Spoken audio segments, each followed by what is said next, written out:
This week we will focus on financial statement analysis. We will specifically focus on the balance sheets and the operating statement. The other statement of retained earnings and cash flow statements are also very crucial in financial analysis. We will focus on these two other statements in the latter part of the course. This information is very important for decision makers to evaluate the weakness and the strength of a company or organization's financial projections. The information can be important to provide the financial ratio analysis across industries and within an organization between years.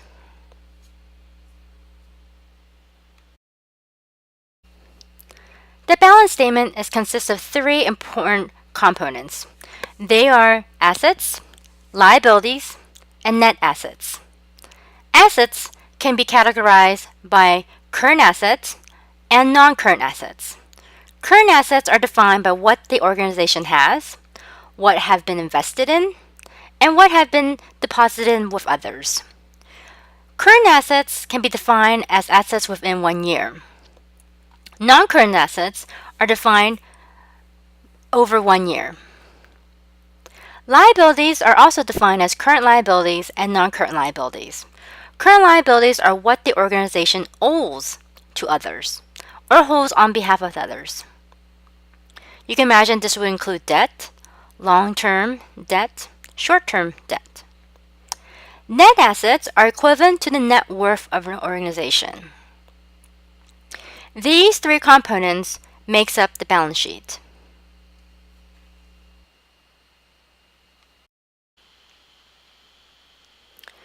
In the corporate world, they define this financial statement as the balance sheet. In the nonprofit organization world, they define this financial statement that encompasses the assets and liability as a statement of financial position. One of the other differences between nonprofit and corporate world is that the difference between current assets and current liability is defined as net assets.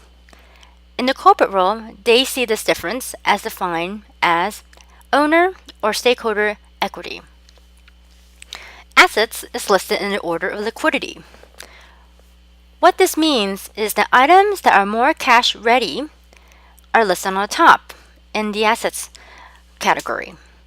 Assets that are less liquid, such as inventory, which means that they are not cash readily available immediately, is listed near the bottom of the assets category. Liability is listed in the order of maturity. For example, short-term debt will be listed on the top, and long-term debt will be listed at the bottom in the liability section.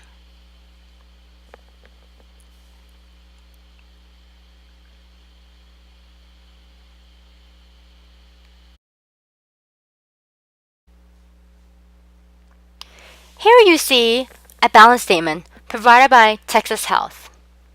It gives you information on the current liabilities, current assets, and net assets for 2 years, 2008 and 2009. As you notice here, where it's circled, it highlights the total assets, total liability, and total net assets. Total liability plus total assets equals the total assets. If you also notice on the asset side that cash and cash equivalent is listed on the top because it is considered more liquid compared to inventory, which would take much more time to be translated into cash. Current liability is listed in the section where you can see that long-term debt, net assets is divided into 3 categories: unrestricted, temporarily restricted, and permanently restricted. The reason why these categories are divided into these 3 specific ways is due to the nature of the funds and the restrictions on the funds. For example, unrestricted assets are considered undesignated. They could be surplus or deficiency from a previous fiscal year. Therefore, they're funds that you can utilize. or there could be funds that the board designated for a specific project, for a cash reserve, for a specific purchase, or for property and equipment. These are net assets that has no restrictions. Therefore, the funds can be utilized with great freedom.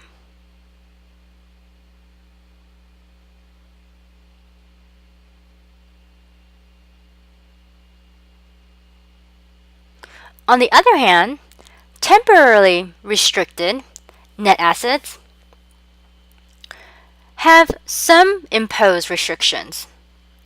They are either for a specific proposed project, for a specific function, or for a capital function. And it needs to meet the specific function either within a specific time frame or for a specific cause.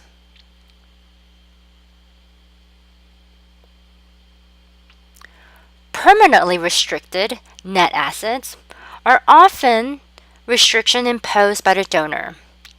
So for example, endowment is an example of where purpose restriction could be in place, where a specific scholarship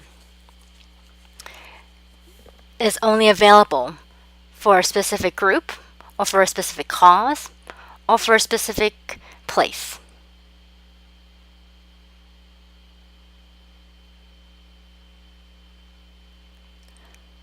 This is a nice summary for you to recognize that unrestricted, temporarily restricted, and permanently restricted net assets have very unique differences in how the funds are allocated and utilized.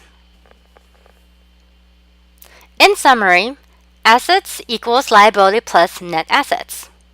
If we refer back to the balance statement provided by Texas Health and look at the column in the year 2008, we will see that total assets was $3,488,035, and total liability was $1,566,655, and the net assets was $1,887,156. You can do the same math for 2000.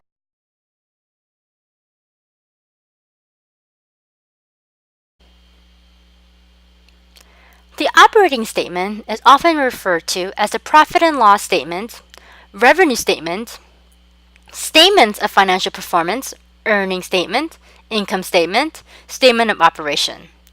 It contains the financial activities for a specific period, or for a month or a quarter of a year. It includes the revenue, money taken in, expense, and the difference between the two. Here you see the operating statement provided by Texas Health. You can see that the total operating revenue minus the total operating expense gives you the operating income. This is the basic formula in the operating statement. Please take a note of all the items that made up the operating revenue.